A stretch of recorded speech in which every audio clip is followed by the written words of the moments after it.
আসসালামু আলাইকুম, স্বাগত জানাচ্ছি আরটিভি সকালের সংবাদে। আপনাদের সঙ্গে আছি আমি ফারিয়া শারমিন। বিএনপির ভারপ্রাপ্ত চেয়ারম্যান তারেক রহমান বলেছেন, আওয়ামী অপশাসনের বিরুদ্ধে জুলাই আন্দোলন কোনো দল বা ব্যক্তির একক নয়, এটি সবার। বুধবার লন্ডনে রয়্যাল রিজেন্সিতে সাবেক মন্ত্রী রিয়ার অ্যাডমিরাল মাহবুব আলী খানের ৪১তম শাহাদাত বার্ষিকী উপলক্ষে আলোচনা সভা ও দোয়া মাহফিলে এ কথা বলেন তিনি। এ সময় শহীদদের আত্মত্যাগে পাওয়া ফ্যাসিস্ট মুক্ত বাংলাদেশকে নতুন করে গড়ে তুলতে আহ্বান জানান তিনি। মাহবুব আলী খান স্মৃতি সংসদ আয়োজিত এই অনুষ্ঠানে তিনি আরও বলেন, সবাইকে দেশের মানুষের পাশে দাঁড়াতে হবে এবং দেশের জন্য কাজ করতে হবে। অনুষ্ঠানে তারেক রহমানের স্ত্রী ও মাহবুব আলী খানের কন্যা ডাক্তার জুবাইদা রহমান ও লন্ডন বিএনপির নেতাকর্মীরা উপস্থিত ছিলেন। আমরা রাজনৈতিক দলের পক্ষ থেকে বিভিন্ন সময় এই আন্দোলনকে সফল করার জন্য দেশের প্রতিটি শ্রেণী পেশা মানুষকে ধন্যবাদ জানিয়েছি। কারণ একজন রাজনৈতিক কর্মী হিসেবে আমি বিশ্বাস করি যে গত বছর 5ই আগস্ট যে বিজয় আমরা অর্জন করেছি, এই বিজয়টি কোনো একক কোনো সংগঠন বা কোনো দলের দ্বারা সম্ভব ছিল না। সমাজের সর্বস্তরের মানুষ, প্রত্যেকটি শ্রেণী পেশার মানুষ রাজপথে নেমে এসেছিলেন বলেই এই আন্দোলনটি সফল হয়েছে, বাংলাদেশ স্বৈরাচার মুক্ত হয়েছে। প্রধান উপদেষ্টার নির্বাচনী ঘোষণার পর এখন দেশের আইনশৃঙ্খলা পরিস্থিতির উন্নতি সরকারের সবচেয়ে বড় চ্যালেঞ্জ বলে মনে করছেন নির্বাচন বিশেষজ্ঞরা। তারা বলছেন, নির্বাচন কমিশনের উচিত পূর্ণাঙ্গ রোডম্যাপ ঘোষণার পাশাপাশি সীমানা পুনর্নির্ধারণ ও রাজনৈতিক দলের নিবন্ধন দ্রুত শেষ করা।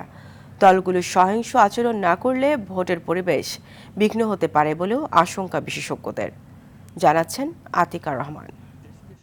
মুক্ত করতে অকাতরে জীবন উৎসর্গ করেছে প্রধান উপদেষ্টা ডক্টর মোহাম্মদ ইউনূসের নির্বাচনের সময় ঘোষণার মধ্য দিয়ে দূর হলো ভোট হওয়া না হওয়া নিয়ে সব ধরনের শঙ্কা। 2026 সালের ফেব্রুয়ারি মাসে জাতীয় নির্বাচন অনুষ্ঠানের আয়োজন করেন। নির্বাচন বিশেষজ্ঞরা বলছেন, লেভেল প্লেইং ফিল্ড তৈরি ও নির্বাচনের পরিবেশ সুষ্ঠু রাখতে সরকার ও কমিশনের উচিত আইনশৃঙ্খলা পরিস্থিতি ভালো রাখা। আমরা যে সকল সংস্কার প্রস্তাবগুলো দিয়েছি,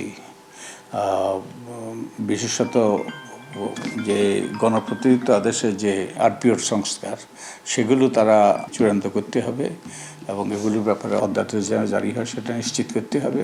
সরকারের করণীয় যে আইনশৃঙ্খলা পরিস্থিতি যাতে উন্নতি হয় সেটা নিশ্চিত করতে হবে। কোনোরূপ বাড়াবাড়ি যেন না হয়, শান্ত পরিবেশ যেন বিরাজ করে, যেন সবাই ভোটাধিকার প্রয়োগ করতে পারে, যারা প্রার্থী হতে চায় তারা প্রার্থী হতে পারে। তফসিলের 2 মাস আগে সংসদীয় সীমানা নির্ধারণ, দল নিবন্ধন, পর্যবেক্ষক নিবন্ধন ও রাজনৈতিক দলের সঙ্গে সংলাপ শেষ করতে হবে ইসির, এমন অভিমত বিশেষজ্ঞদের। ভোটার তালিকা হালনাগাদ করা, সংসদীয় এলাকার সীমানা নির্ধারণ করা, রাজনৈতিক দলের নিবন্ধনের কাজ শেষ করা, পর্যবেক্ষক সংস্থার নিবন্ধন করা, পর্যবেক্ষণ গাইডলাইন চূড়ান্ত করা, ভোট কেন্দ্র এবং যারা নির্বাচন কর্মকর্তা আছে তাদের অ্যাপয়েন্টমেন্ট এখন কিন্তু একটা রোডম্যাপ করে দিতে পারে। ইলেকশন কমিশন কখন কোন কাজটা শেষ করবে, এটা যারা নির্বাচনের অংশীজন, পলিটিক্যাল পার্টি থেকে শুরু করে যারা সাধারণ ভোটার, তাদের কাছে একটা মেসেজ যাবে যে ইলেকশন কমিশন এই কাজ এই তারিখের মধ্যে শেষ করছে। রাজনৈতিক দলের গুণগত পরিবর্তন দরকার, এমনটা জানিয়ে বিশেষজ্ঞরা বলছেন, প্রার্থীদের আচরণবিধি কঠোরভাবে তদারকি না করলে নির্বাচন প্রশ্নবিদ্ধ হবে। কোনো রাজনৈতিক দলের ভেতরেই নেই, গণতন্ত্রের নেই, নেতা তৈরির যে সময় হয় না। সমস্ত রাজনৈতিক দলগুলিকে তাদের কনস্টিটুয়েন্সিতে যেতে, ভোটারদের সঙ্গে মেলামেশা করতে। ভোটারদেরও বলেছি, উনি বলেছেন যে তারা যেন তাদের জায়গায় কাদের চুজ করবেন তাদের জানেন। 3 কারণে নির্বাচন নষ্ট হয়, একটা হচ্ছে অর্থ, একটা হচ্ছে মাসল, আর একটা হচ্ছে ম্যানিপুলেশন। এখন যদি ম্যানিপুলেশন কেউ বাইরে থেকে করে, সে কাজটাও নির্বাচন কমিশনের দেখতে হবে। দলগুলোর গণতন্ত্র চর্চা, প্রার্থীদের আচরণ ও তাদের জবাবদিহিতা তৈরি করতে ভোটারদেরও সজাগ হওয়ার আহ্বান জানালেন নির্বাচন বিশেষজ্ঞরা। আতিকা রহমান, আরটিভি, ঢাকা। আগামী বছরের ফেব্রুয়ারিতে জাতীয় সংসদ নির্বাচন আয়োজনের জন্য প্রয়োজনীয় সব প্রস্তুতি নিতে নির্বাচন কমিশনকে আনুষ্ঠানিকভাবে অনুরোধ করেছে প্রধান উপদেষ্টার কার্যালয়। বুধবার রাতে নির্বাচন কমিশনের সিনিয়র সচিবের কাছে পাঠানো এক চিঠিতে এ অনুরোধ জানানো হয়। প্রধান উপদেষ্টার মুখ্য সচিব এম সিরাজউদ্দিন মিয়া স্বাক্ষরিত চিঠিতে বলা হয়, প্রত্যাশিত মানের অবাধ, সুষ্ঠু, শান্তিপূর্ণ ও উৎসবমুখ নির্বাচন আয়োজনের লক্ষ্যে ইসিকে অবিলম্বে প্রস্তুতি শুরু করতে হবে।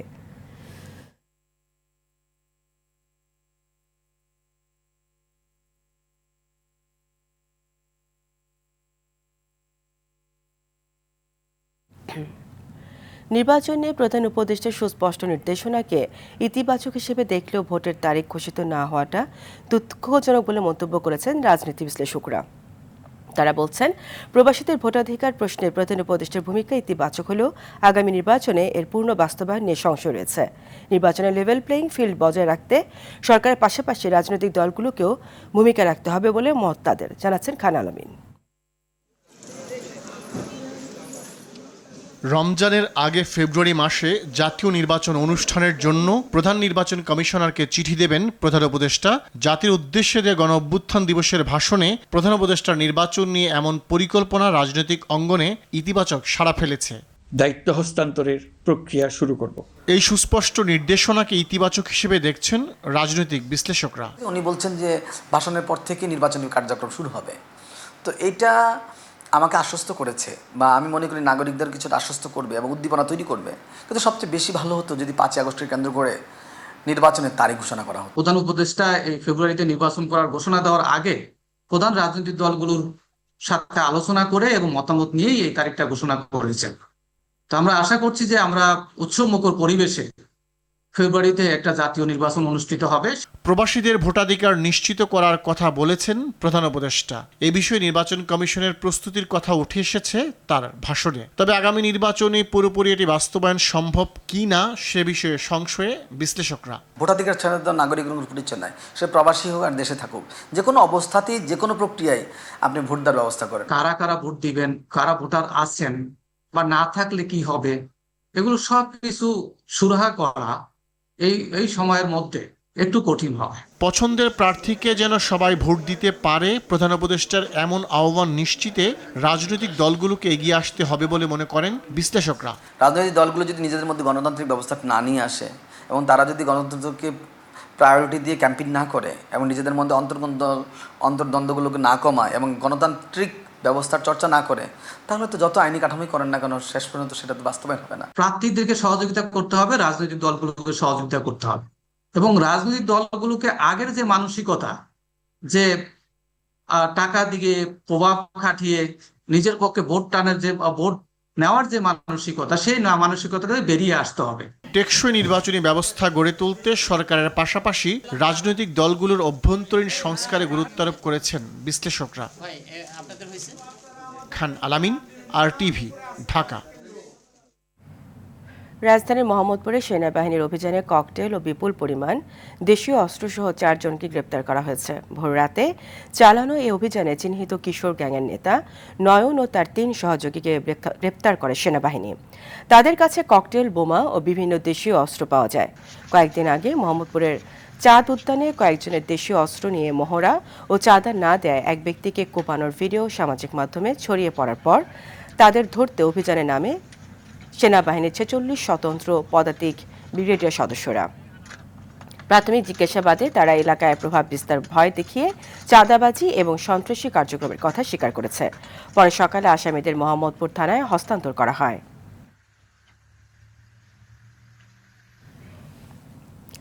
কাপ্তাই হ্রদে পানির উচ্চতা বাড়তে থাকায় 3 ফুট করে খুলে দেওয়া হয়েছে 16টি জলকপাট। এতে 58,000 কিউসেক পানি লেক থেকে কর্ণফুলী নদীতে গিয়ে পড়েছে।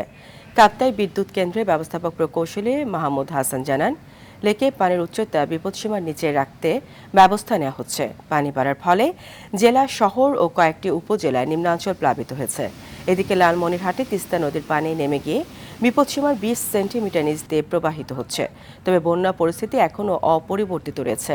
বন্যা সতর্কীকরণ ও পূর্বাভাস কেন্দ্র জানিয়েছে আবারও বিপদসীমা অতিক্রম করতে পারে তিস্তার পানি।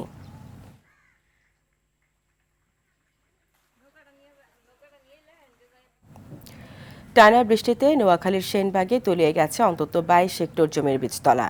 পচে গেছে বিপুল আমনের চারাগাছ। এতে ব্যাপক ক্ষতির মুখে পড়েছে কৃষকরা। এছাড়া শুকনো খাদ্যের পাশাপাশি দেখা দিয়েছে গোখাদ্যের সংকট।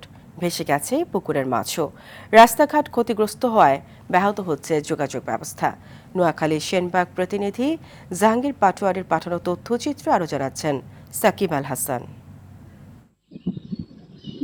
গেল বছরের ভয়াবহ বন্যার রেশ কাটতে না কাটতেই এবছরে টানা বৃষ্টিতে প্লাবিত হয়েছে নোয়াখালী সেনবাগের অধিকাংশ এলাকা। পানি নামার সাথে সাথে দৃশ্যমান হচ্ছে ক্ষয়ক্ষতির চিহ্ন। উপজেলা কৃষি অফিসের তথ্য মতে বন্যায় অন্তত 22 হেক্টর পরিমাণ আমনের বীজতলা ক্ষতিগ্রস্ত হয়েছে। উঁচুতে থাকা চারাগাছ নষ্ট না হলেও ক্ষেতের পানি এখনো না নামায় চাষ নিয়ে শঙ্কায় কৃষক। টাকাও নাই, সেই সময়ও নাই, আর ফলামুজে কোনো ভিটি তো সব পানিতে ভাসায়। এখন অতি বৃষ্টির কারণে আমাদের ফসলগুলা নষ্ট হয়ে গেছে। সরকারের কাছে আকুল আবেদন, যেখানে বাঁধ আছে ওইগুলো আমাদের যেন দ্রুতভাবে সংস্কার করে। বৃষ্টি অব্যাহত থাকলে উপজেলার 80 হেক্টর বীজতলা পানির নিচে ডুবে যাওয়ার শঙ্কা। এবছরের আমনে আমাদের টার্গেট 6,325 হেক্টর। এর প্রেক্ষিতে আমাদের বীজতলা টার্গেট 350 হেক্টর। ইতিমধ্যে আমাদের 110 হেক্টর বীজতলা হয়েছে, কিন্তু টানা বৃষ্টির কারণে প্রায় 22 হেক্টর বীজতলা নষ্ট হয়েছে। এদিকে টানা বৃষ্টিতে ভেসে গেছে পুকুরের মাছ। পানির নিচে থাকায় কোথাও কোথাও সড়কের কার্পেটিং উঠে গেছে। যোগাযোগ ব্যবস্থা ব্যাহত হওয়ার পাশাপাশি দেখা দিয়েছে খাদ্য সংকট। বীজতলা বসাবো, এই টাইমে বৃষ্টির পানি আমাদের নষ্ট হয়ে গেছে। এখন আমরা হালত বরাদ করে ধান কিনছি। যে ঋণ হয়েছি, এই ঋণ তো আগের তো শোধ করতে পারি নাই, এখনো কিন্তু যেই ধরা খাইছি এটা কাটি উঠবার মতো কোনো লাইন আমাদের নাই। সেনবাগ উপজেলায় এবছর 6,325 হেক্টর জমিতে আমন চাষের লক্ষ্যমাত্রায় 110 হেক্টর জমিতে বীজ রোপণ করা হয়েছে। সাকিব আল হাসান, RTV। সিরাজগঞ্জের হাটে কুমরুল গোলচত্বর থেকে বনপাড়া মহাসড়কের বেহাল দশা, বিভিন্ন স্থানে খানাখন্দে ভরা। চালক ও যাত্রীরা বলছে, এমন অবস্থায় প্রতিনিয়ত ঘটছে ছোট বড় দুর্ঘটনা। ক্ষতিগ্রস্ত সড়কটি দ্রুত সংস্কারের দাবি তাদের। সড়কটি দ্রুত মেরামতের আশ্বাসও দিয়েছে কর্তৃপক্ষ। সিরাজগঞ্জ প্রতিনিধি সাজরুল ইসলাম সঞ্জয়ের প্রতিবেদন, জানাচ্ছেন আবরার মাহি। এই চিত্র সিরাজগঞ্জ মহাসড়কের। গেল কয়েকদিনের টানা বর্ষণে জেলার বেশ কয়েকটি স্থানে খানাখন্দ দেখা দিয়েছে। ঢাকা পাবনা মহাসড়কের হাটি কুমরুল গোলচত্বর এলাকার রাস্তার অবস্থা একেবারেই নাজুক। ফলে রাস্তা বন্ধ রেখে সাসেক 2 প্রকল্পের আওতায় মেরামতের কাজ শুরু করা হয়েছে। পরিবহন চালাতে আমাদের অসুবিধা তো হয়। আমাদের টাইমের গাড়ি, নাটোর থেকে উল্লাপাড়া টাইমে চলে গাড়ি, টাইম ধরতে পারি না, টাইম মিস হয়ে যায়। রাস্তা দিয়ে যাতে আমাদের অসুবিধা হয়, দুর্ঘটনার সম্ভাবনা থাকে। লোকজন উঠতে চায় না গাড়িতে, আমরা যদি যাত্রীকে ডাকি যাত্রী ভয় পায়। গর্তে পলি পারে গাড়ি উল্টা যায় এবং খাদেও যায়। মাছের গাড়িগুলো আছে ওগুলো মনে করেন যে পানি পড়ার কারণে রাস্তাটা আরো বেশি তাড়াতাড়ি নষ্ট হয়ে যায়। সামনে অ্যাক্সেল ভেঙে যেতেছে, আবে যে মেলা রকমের সমস্যা। ঠিক আছে, সমস্যার কারণে মানুষ অ্যাক্সিডেন্ট হয়ে মারা যেতেছে। বৃষ্টিপাত কমে গেলে ক্ষতিগ্রস্ত সবগুলো স্থান মেরামত করার আশ্বাস এ কর্মকর্তার। এই পটলগুলো আমাদের নিয়মিত যে বিভাগীয় শ্রমিক আছে সেই শ্রমিক দ্বারা আমাদের পর্যাপ্ত মালামাল সংগ্রহ করা আছে, সেগুলো দিয়ে আমরা নিয়মিত এগুলো রিপেয়ার করছি। আমরা আশা করতেছি আগামী 2-3 দিনের মধ্যে এই কাজগুলি সমাপ্ত হয়ে যাবে। আমাদের অবস্থা যথেষ্ট ভালো আছে, কিছু কিছু অংশে বৃষ্টির কারণে ক্ষতিগ্রস্ত হয়েছিল। আবরার মাহি, RTV। পঞ্চগড়ে ব্যক্তিগত দ্বন্দ্বের জেরে ছুরিকাঘাতে জাবেদ রহমান জয় নামে এক ছাত্র দল কর্মীকে হত্যা করা হয়েছে। জেলা শহরের সিনেমা হল মার্কেটের সামনে এ ঘটনা ঘটে। নিহতের বাড়ি পঞ্চগড় পৌরসভার আখেল রোড এলাকায়। পুলিশ ও স্থানীয় জানান, ছাত্রদল কর্মী আলামিন এবং পারভেজের সঙ্গে তার ব্যক্তিগত দ্বন্দ্ব ছিল। এর জের ধরে কথা কাটাকাটি হয় তাদের মধ্যে। এক পর্যায়ে জয়কে ছুরিকাঘাত করে পালিয়ে যায় তারা। রংপুর মেডিকেলে নেওয়ার পথে মারা যান তিনি। আসামিদের ধরতে পুলিশের পাশাপাশি অভিযান চালাচ্ছে সেনাবাহিনী।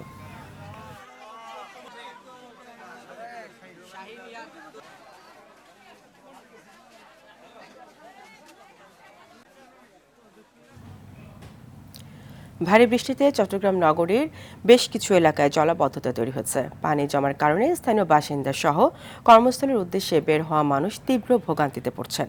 দর্শক, এই বিষয়ে আরও জানতে চট্টগ্রাম থেকে সরাসরি যুক্ত হচ্ছেন সহকর্মী সাইফুল মাহমুদ। সাইফুল, জলাবদ্ধতার কি অবস্থা দেখছেন এবং জনদুর্ভোগ নিরসনে সিটি কর্পোরেশনের পক্ষ থেকে কোনো ব্যবস্থা নেওয়া হয়েছে কিনা জানাবেন।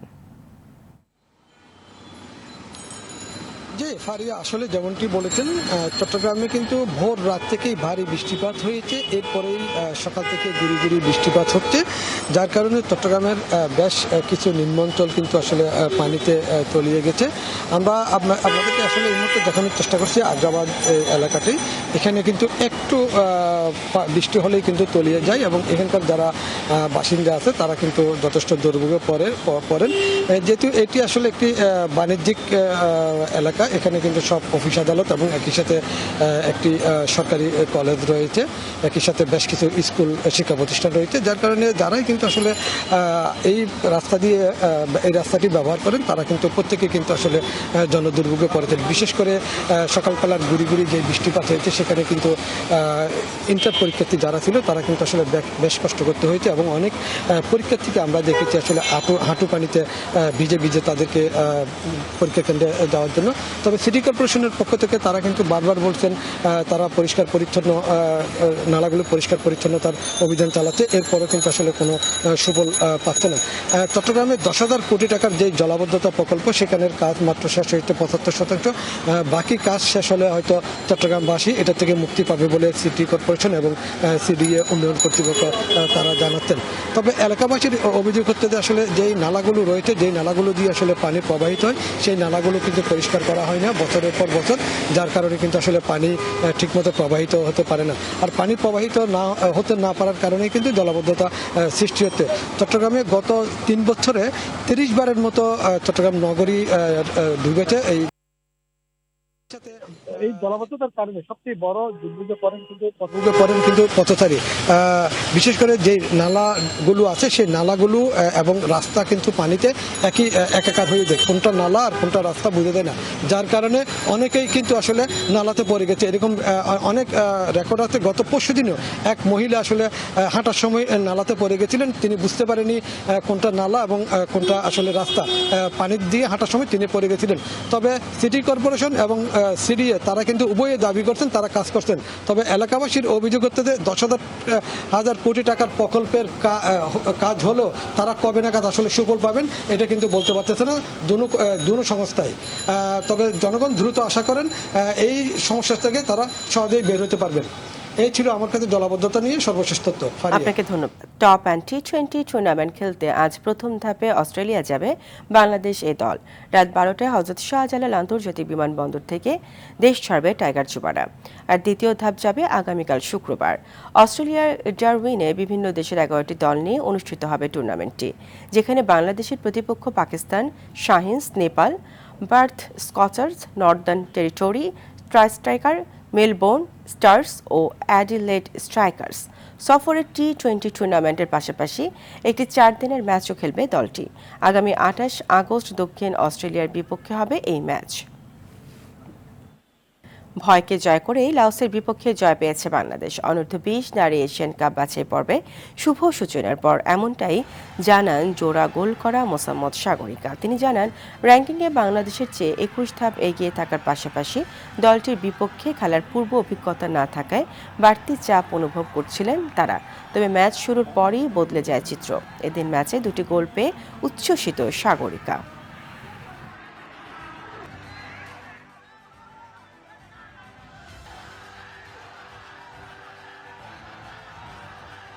আমরা তো জানতাম না যে টিম কিভাবে খেলে, একটু ভয় ভয় লাগতেছিল আর অনেক কষ্ট হয়েছিল। তো পরে যখন খেলাটা আমরা ধরতে পারছি তো আমরা অনেক ভালো লাগছে খেলাটা। দর্শকরে বলবো যে আমাদের জন্য বেশি বেশি সাপোর্ট করে, এভাবে যেভাবে সাপোর্ট করছে এভাবে যদি সাপোর্ট দেয় আমাদের জন্য এভাবে সাপোর্ট দিলে আমরা আরো ভালো কিছু করব।